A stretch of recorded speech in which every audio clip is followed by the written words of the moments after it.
Hello, welcome to can studies. Daily current affairs में जो कि सारे एग्जाम्स के लिए इम्पोर्टेंट है, यूजफुल है, उसमें आज हम 23 जुलाई 2020 का देखेंगे। इसमें फर्स्ट क्वेश्चन है, consumer protection act 2019 has replaced consumer protection act of which year and implemented recently. तो देखो, ये जो आपका है कंज्यूमर प्रोटेक्शन एक्ट है, जो कंज्यूमर प्रोटेक्शन राइट एक्ट है, ये आपका 1986 का रिप्लेस करके 2019 का लागू किया गया है। देखो, कोई भी कंज्यूमर है, कोई भी चीजें परचेज करता है, कोई भी चीजें सेवा लेता है या गुड्स और सर्विसेज परचेज करता है, तो उसके पास वो राइट है कि वो चीजों को आप उसका प्रॉपर बेनिफिट उसको मिलना चाहिए। तो देखो, पहले ये अभी भी है, ये जैसे डिस्ट्रिक्ट फोरम, स्टेट फोरम और नेशनल फोरम। तो नॉर्मली क्या होता है कि आपका 20 लाख तक का, अप टू 20 लाख तक का जो होता है, अप टू 20 लाख, तो डिस्ट्रिक्ट फोरम डील करता है। 1 करोड़ तक का होता है जो स्टेट फोरम, और 1 करोड़ से अधिक होता है जो नेशनल फोरम डील करता है। लेकिन कोई भी केस 20 लाख से नीचे भी है, लेकिन डिस्ट्रिक्ट फोरम में यदि वो सर्टिफाइड नहीं हो रहा है, तो वो स्टेट फोरम में जाएगा और उसके बाद वो नेशनल फोरम में जाएगा। ये हमने एनसीईआरटी में ऑलरेडी हम डिस्कस कर चुके हैं। एनसीईआरटी आपका वो डिस्कस कर चुके हैं कि कोई भी चीजें डिफरेंट फोरम में ये जाते हैं। तो हमने जो देखा था वो ऑलरेडी इकोनॉमिक्स वाले चैप्टर में हम देख चुके हैं।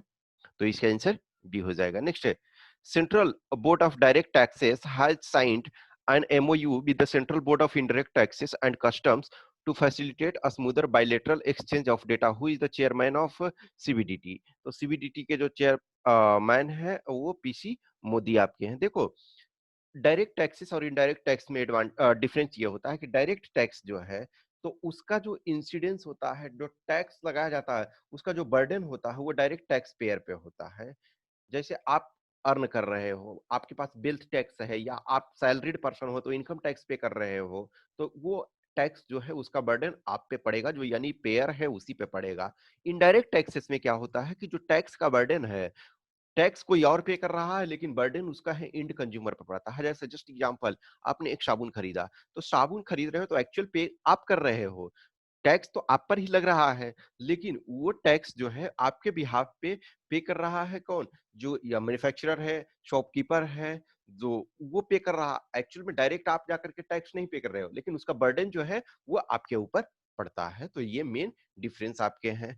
फिर दूसरा ये है कि जो डायरेक्ट टैक्सेस है, तो डायरेक्ट टैक्स एक तरह से है कि डायरेक्ट टैक्सेस में देखोगे कि जिनका इनकम ज्यादा है उन पर ज्यादा टैक्स लगाया जाता है, जिनका इनकम कम है उन पे या तो टैक्स नहीं लगाया जाता है या कम लगाया जाता है। लेकिन इनडायरेक्ट टैक्सेस से सब बराबर। जैसे इमेजिन करो कि कोई 1 करोड़ पर ईयर कमा रहा है, वो भी साबुन खरीदने जा रहा है, तो सेम प्राइस पर पे करना पड़ रहा है। और जो 10,000 कमा रहा है उसको भी सेम प्राइस पे करना पड़ रहा है। तो कहीं ना कहीं जो स्ट्रक्चर है डायरेक्ट टैक्सेस है, वो समाज में इक्वालिटी को बढ़ाता है। इनडायरेक्ट टैक्स जो है वो इन इक्वालिटी को बढ़ाता है। ठीक है, तो इसके ए हो जाएगा। नेक्स्ट है, which bank has launched nationwide campaign to distribute face masks and sanitizer to prevent the spread of COVID-19? तो ये आपका पंजाब नेशनल बैंक इसका हो जाएगा। नेक्स्ट है, India and which country have signed an agreement for the establishment of emergency medical services.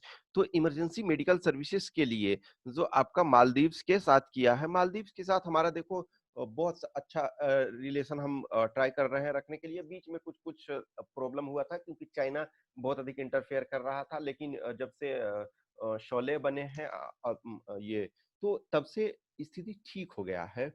In fact देखो, अभी जैसे मेडिसिन वगैरह, मेडिसिन भी हमने सप्लाई किया, या जो भी कुछ जरूरत होता है, क्योंकि वो एक छोटा सा कंट्री है और वो सब चीज अपने आप में करने में सक्षम नहीं। इनफैक्ट टूरिज्म उसका जो है मेन इनकम का सोर्स है, बट स्टिल अभी वो भी उसकी स्थिति बहुत खराब है। तो हम उसे, इनफैक्ट देखो, ये फैक्ट क्या करेंगे, हम मेनली सर्विस प्रोवाइड करवा रहे हैं। देखो, एक होता है क्वेड प्रो को।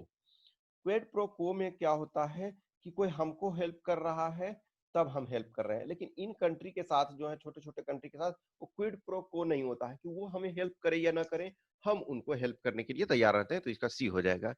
नेक्स्ट है, space X has successfully launched which countries first military satellite ANASIS 2। तो ये अभी जो है एनासिस 2 नाम का जो मिलिट्री सैटेलाइट है, वो आपका साउथ कोरिया का ये किया है।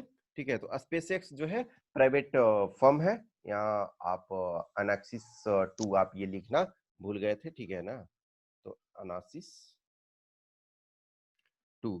तो देखो, जो आपका स्पेसएक्स है वो एक प्राइवेट स्पेस लॉन्च कंपनी है और उसके जो चीफ हैं एलॉन मस्क, इन्हीं का एक टेस्ला मोटर भी है, टेस्ला मोटर।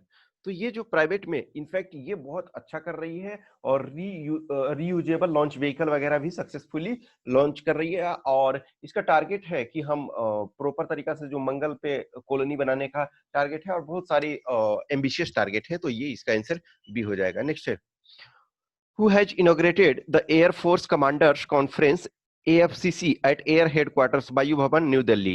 तो ये है राजनाथ सिंह। राजनाथ सिंह हमारे जो हैं वो डिफेंस मिनिस्टर हैं, ठीक है। तो राजनाथ सिंह डिफेंस मिनिस्टर आपके हैं और जो रामनाथ कोविंद अपने राष्ट्रपति हैं, तो राष्ट्रपति जो होते हैं वो सुप्रीम कमांडर होते हैं ऑल द 3 आर्म फोर्सेस के, ठीक है। तो ये देखो, ये ऑप्शन यहाँ एलिमिनेट आराम से कर सकते थे, लेकिन चूंकि ये दोनों में ज्यादा कंफ्यूजन था, प्रेसिडेंट भी कर सकते हैं क्योंकि president is the supreme commander of the all 3 arm forces. तो इसका आंसर लेकिन सी होगा। Which among the following has provided drones named Bharat to the Indian Army? तो ये डीआरडीओ ने किया है, आपका सी डीआरडीओ ने किया है, ठीक है। तो डीआरडीओ आपका ये कर रहा है। नेक्स्ट है, government has extended connectivity norms for work from home for IT and BPO companies due to कोविड-19 पैंडेमिक टील, सॉरी टील, ठीक है। टील आपका, तो ये 31 दिसंबर 2020। देखो, अभी जो भी आईटी कंपनियां हैं बहुत सारी, तो उनको वर्क फ्रॉम होम किया जा रहा है क्योंकि जितना कम से कम लोग कम्यूट करें उतना अच्छा है कि जब तक जरूरत ना हो तो घर से किया जाए। देखो, तो कुछ जॉब्स ऐसे हैं जो फिजिकल प्रेजेंस वहाँ बहुत जरूरी होता है, ऑफिस में फिजिकल प्रेजेंस बहुत जरूरी है। जस्ट इमेजिन करो कि एक कोई कार मैन्युफैक्चरिंग कंपनी है, वहाँ कोई असेंबली लाइन पे वर्क कर रहा है, तो वहाँ प्रेजेंट रहना जरूरी होता है। लेकिन कोई आईटी का जॉब कर रहा है, जस्ट इमेजिन करो ना कि आप खुद किसी का कर रहे हो, सपोज टाइपिंग वर्क कर रहे हो, तो कोई जरूरी नहीं आपके पास लैपटॉप है, इंटरनेट है, सारी चीजें तो आप घर से ही कर सकते हो। वो दे दो, जो वहाँ प्रॉब्लम होगा वो आपको मेल कर देंगे, आप यहाँ से मेल कर दो, व्हाट्सएप कर दो, वॉट एवर द थिंग्स, या फिर जरूरत है फोन पे बात कर लिए, सारी चीजें इंस्ट्रक्शन दे दिया गया, तो ये चीजें किया जा सकता है। तो इसके लिए 31 दिसंबर 2020 तक के लिए एक्सटेंड कर दिया गया है। नेक्स्ट है, consider the following statements about Amarnath Yatra. तो अमरनाथ यात्रा जो एनुअल अमरनाथ यात्रा होता है और ये हिंदू धर्म के लिए बहुत फेमस है और कहीं ना कहीं जो कश्मीर का जो कंपोजिट कल्चर के लिए एक ये अहम भूमिका अदा करता है। तो फर्स्ट है, Amarnath Yatra 2020 is cancelled due to कोविड-19 पैंडेमिक। हाँ, ये सही है। Girish Chandra Murmu is the chairman of Shri Amarnath ji shrine board. हाँ, सही है। देखो, जो गिरीश चंद्र मुर्मू है वो आपके वहाँ के लेफ्टिनेंट गवर्नर हैं, तो ये लेफ्टिनेंट गवर्नर वहाँ के जो हैं वो आपके बोर्ड के चेयरमैन होते हैं, तो दोनों सही है। अभी देखो, ये जो 2000 आपका 19 में जम्मू एंड कश्मीर राज्य को डिवाइड करके 2 यूनियन टेरिटरी बना दिया गया, तो एक यूनियन टेरिटरी ऑफ लद्दाख और एक union territory of Jammu and Kashmir.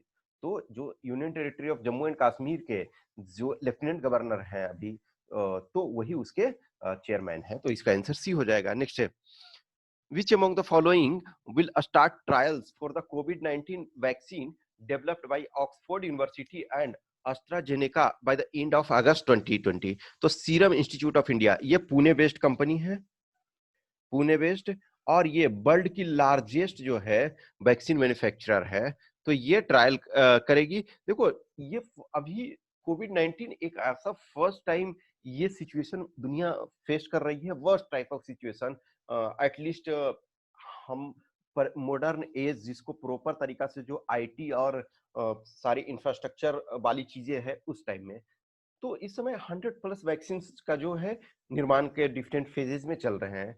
तो ऑक्सफोर्ड यूनिवर्सिटी और एस्ट्राजेनेका कंपनी जो है वो जो बनाई है, तो उसको सीरम इंस्टीट्यूट ऑफ इंडिया उसको ट्रायल करेगी अगस्त एंड तक। तो इसका आंसर डी हो जाएगा। इस 10 क्वेश्चन के आंसर की यहाँ दिए हुए हैं। अच्छा लगता है तो लाइक करें, कमेंट करें, अपने दोस्तों के साथ शेयर करें। Thanks for watching this.